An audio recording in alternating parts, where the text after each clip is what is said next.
My fear is that we've introduced a new level of fragility and we're reliant on our tech providers to have good policies and processes around ensuring a stable SaaS environment. Welcome to Shipper Tech Talk, brought to you by JBF Consulting. Thanks for tuning in. Join host Brad Forrester and Mike Mulqueen as they guide shippers through the dynamic world of freight logistics technology. Enjoy the show. Welcome, everybody. It is another JBF Shipper Tech Talk, and we have some horsepower. We brought some big guns to the conversation today. And in addition to my co-host here, Mike Mulqueen, we've also got Justin Wilcox and Mark Workman from the JBF team. Welcome, guys. Thanks for joining us. Mark and Justin are resident technology experts. They offered to jump in and provide some technology context to this very important and timely conversation with regards to transportation management systems and just cloud enterprise applications in general, cyber attacks, malware, things that are becoming more and more frequent across platforms, regardless of whether it's a TMS that's in the Gartner Magic Quadrant or another TMS.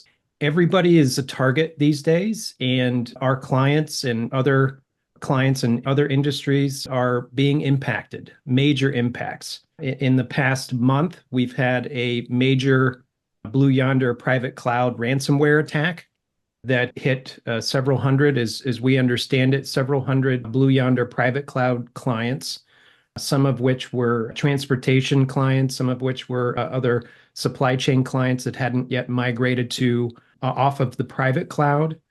We've had other attacks from other clients on other platforms, ransomware.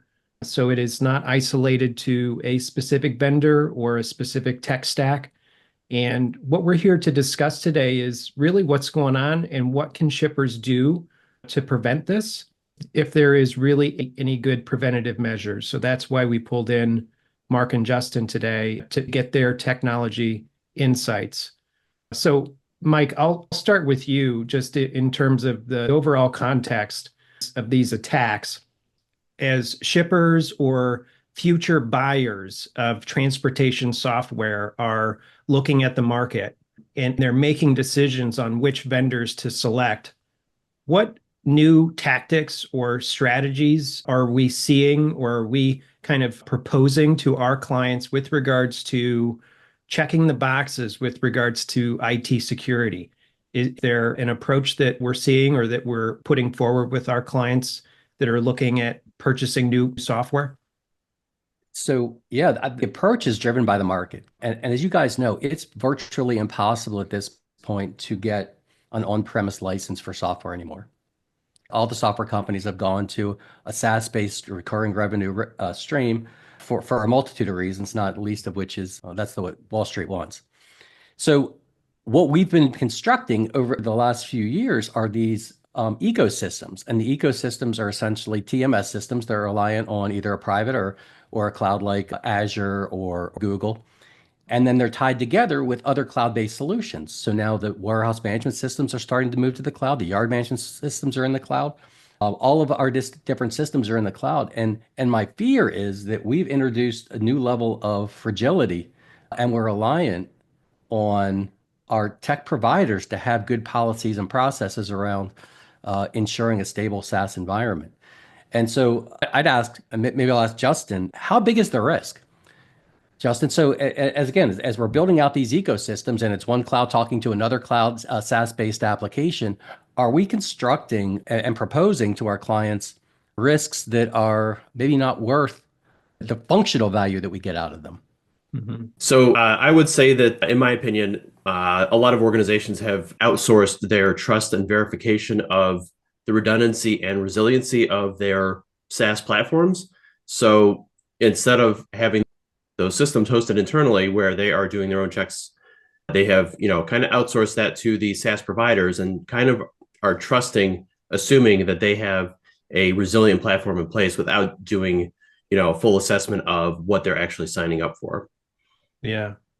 And is there a way, Justin, that we could create a procedure or some sort of fail-safe double check to make sure that those checks are happening? Like from a shipper's perspective, can they say, can they audit their software vendors' cloud hosting or their policies? Is there an audit that can happen?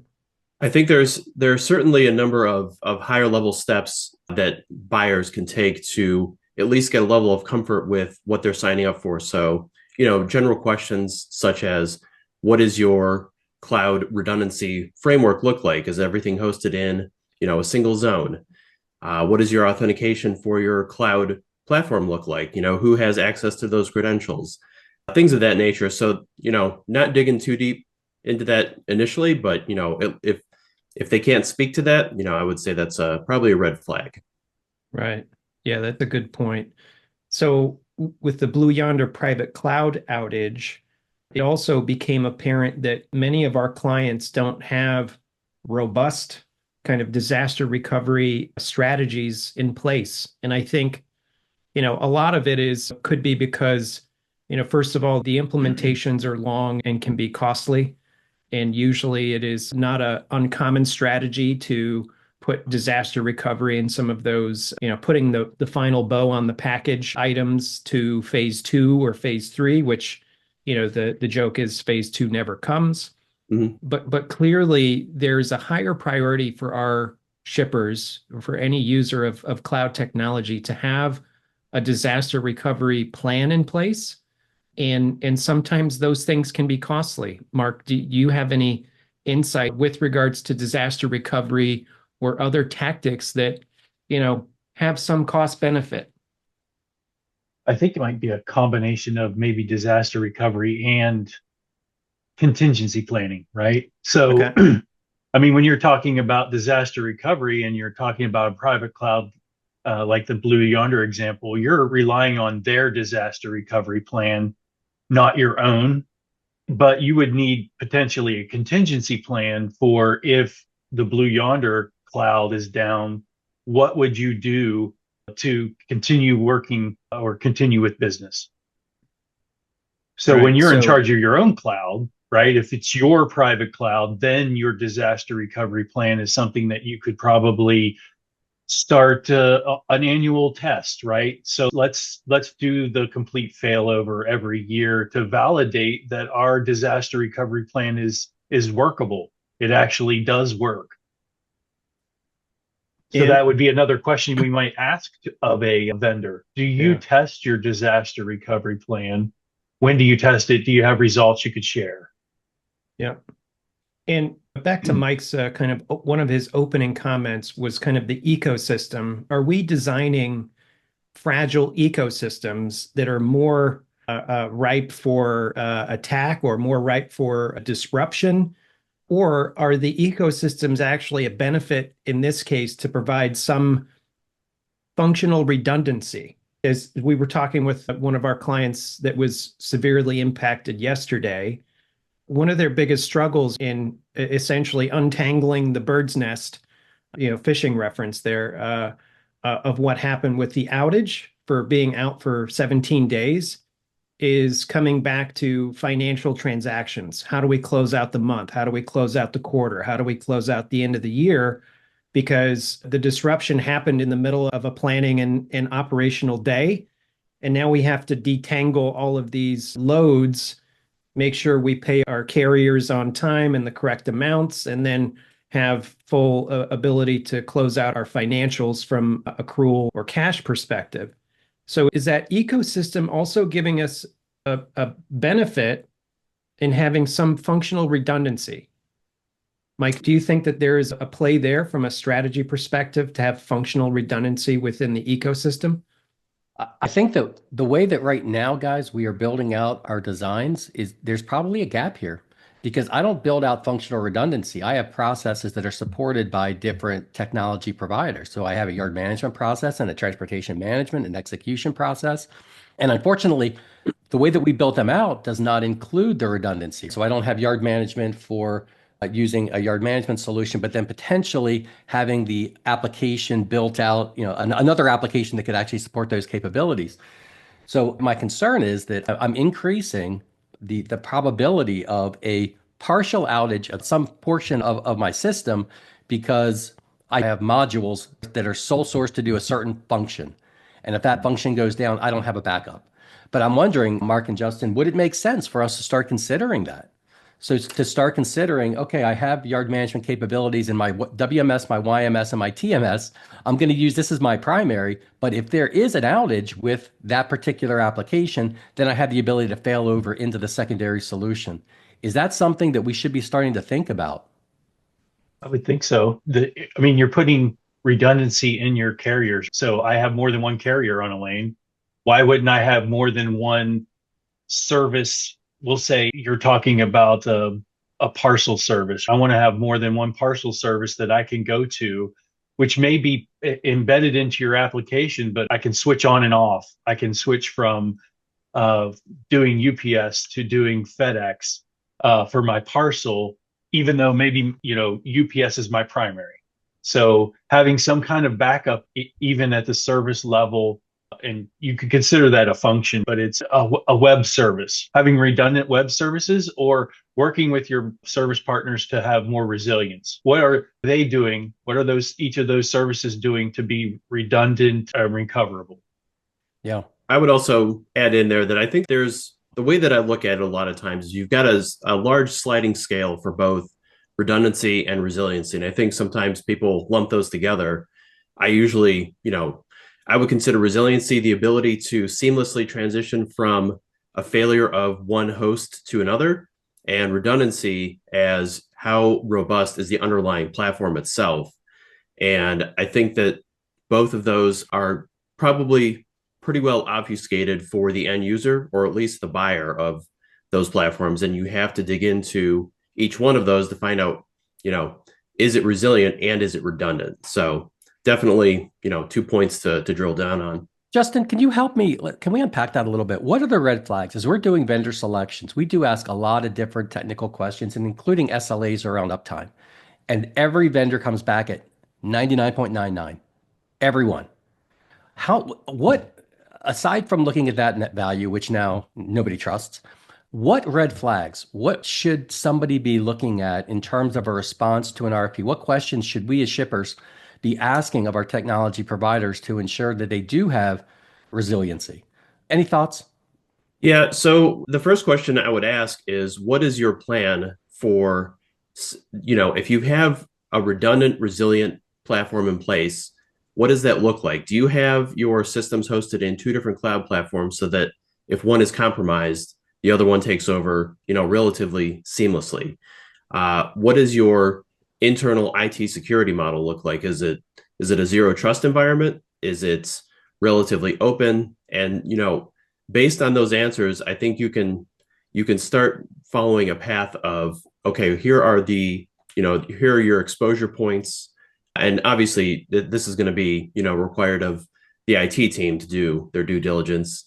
But yeah, I think that's definitely a good start for figuring out, what's under the hood of what you're buying and what it's going to look like.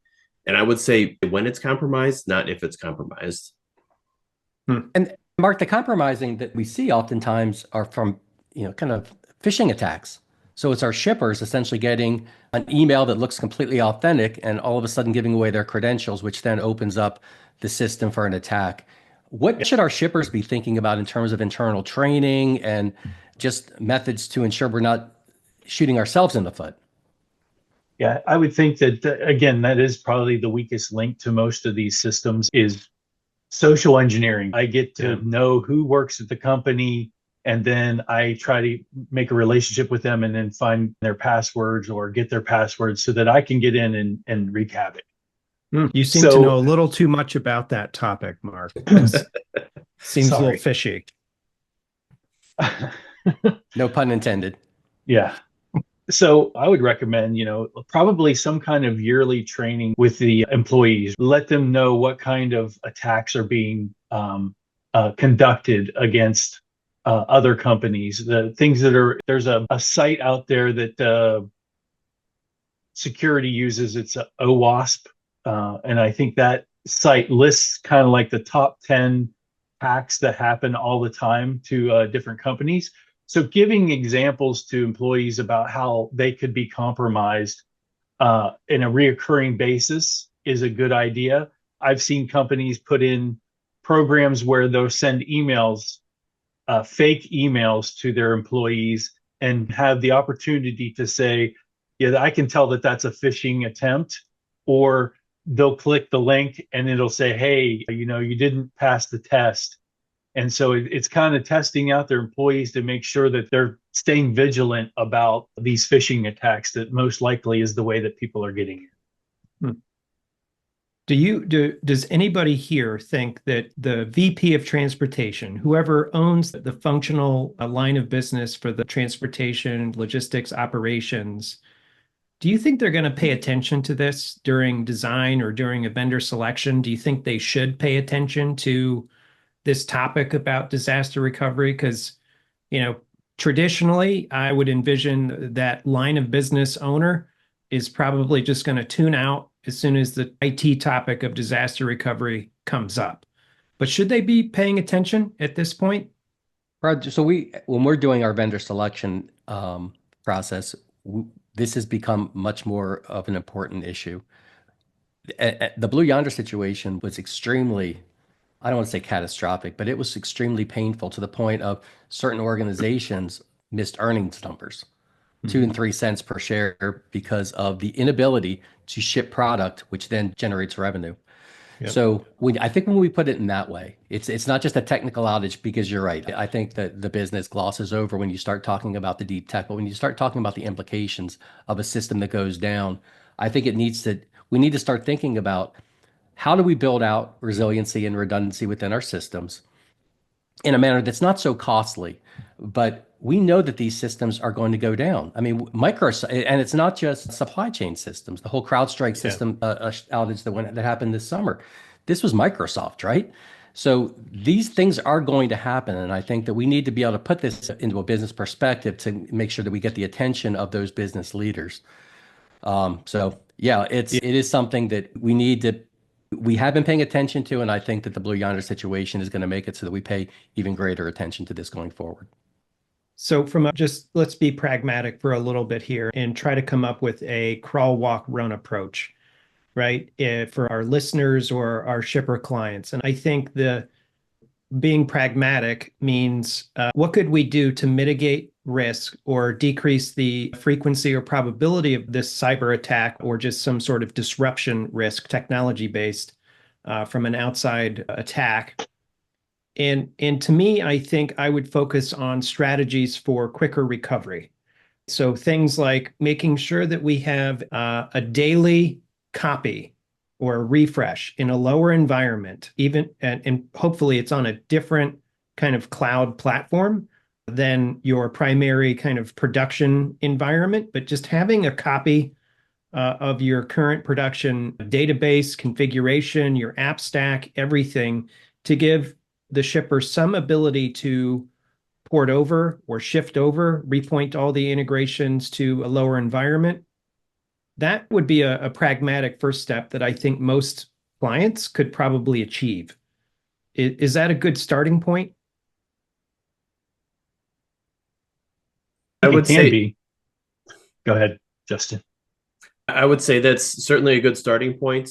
There are definitely a number of different factors you have to consider when you say, yes, we have, a distributed environment. So as an example, if you have your virtualization platform credentials taken over, it's not going to matter if you have your environment mirrored between AWS and Azure. Your virtualization platform has been compromised. So, things like that, where you have to figure out a way to segregate access and even segregate access between administrators. So if one is in charge of AWS, they can't have access to the other virtualization platform if they're the attack target where those credentials are compromised. So I'm not going to say it's draconian, but it is certainly onerous on the people that want to implement this type of segregation, where those credentials are very strictly controlled, but you end up with a more secure environment.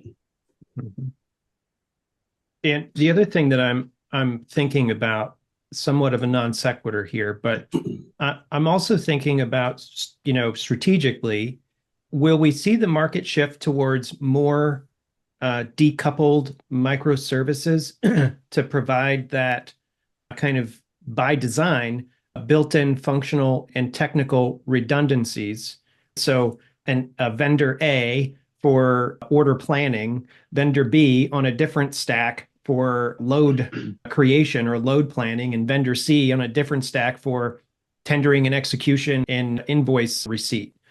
Are we going to see a greater trend towards decoupling and more microservices to essentially mitigate the risk of a single platform going down and then the entire transportation functional work stream can't be executed?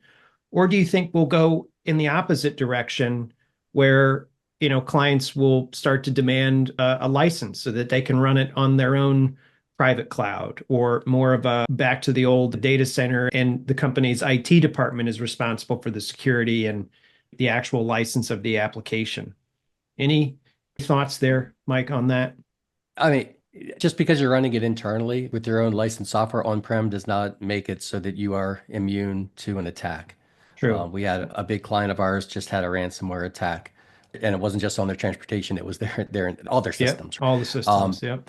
So I'm not sure if there's going to be an evolution, and I think that this, just like with anything, there's a golden mean here. There's sometimes the medicine may be worse than the disease. So I think that, to Justin's point, it would almost be good to go back through and quantify as well as we possibly can the probability of risk for each of the different areas, and then lock down those high probability risk areas. Like Mark said, I think that the vast majority of attacks that we see are somewhat self-inflicted. They're through phishing. Yeah. Where you get an email and you're providing your credentials, and all of a sudden, now again, there's other things that can happen, like the CrowdStrike was just that was an upgrade with a poorly designed upgrade. So I think that there's probably a spectrum of risks for different areas around security, and each one probably needs to be analyzed and a mitigation. I think the key, Brad, is that systems are going to go down. I think we all have to realize that. Making sure that we build into our operations contingency planning. And then the ability, it's not just contingency planning for the operations, Brad, but just as we talked with our customer yesterday, it's essentially getting back all of the data, all of the information that we need to be able to do reconciliation, to pay our carriers, to be able to invoice our customers if I can't do goods issued, things like that. Right. So making sure, I think, that as part of our initial selection, that as robust as possible of security processes from our technology providers are going to exist. And we need to ask those pointed questions to those providers. And then, as part of our design, can we build in resilience and redundancy as part of our general designs during the implementation process? This is going to be something that we have to sell, because this will increase the cost of an implementation. So, Yep. And then post we're doing as much as we possibly can there, but again, the systems are going to go down. How do we mitigate? How do we operationalize in a manual process or some other process when my primary systems go down? How do I still be able to ship freight? And then fourthly, how do I get back to my steady state? The TMS is going to be the system of record for a lot of reporting. It's going to be for the freight auditing component and the payment to the carriers. Potentially, there could be some implications around invoicing customers. So how do we do all four of those things now, I think, become a little bit more top of mind right now than they were, a year or two ago, just because of what we've seen multiple times now across a lot of our clients. So do you suspect, Mike, in your upcoming blueprints, are we going to be talking with our shipper clients about redundancy, about failover, about probability of risk, where the impact is? This is going to become part of the normal conversation, I suspect. It certainly will. And again, I think that the IT organizations oftentimes, I think that they're the ones that want to have the conversation. I think that it's an education process for the business leaders. They need to understand the implications of when something like this does happen. Yep. Justin, Mark, thanks a lot for joining us here. We appreciate your input and your insights here, keeping us less technically inclined folks on the straight and narrow. So thank you for the time. Thanks, everybody. Good topic, good conversation.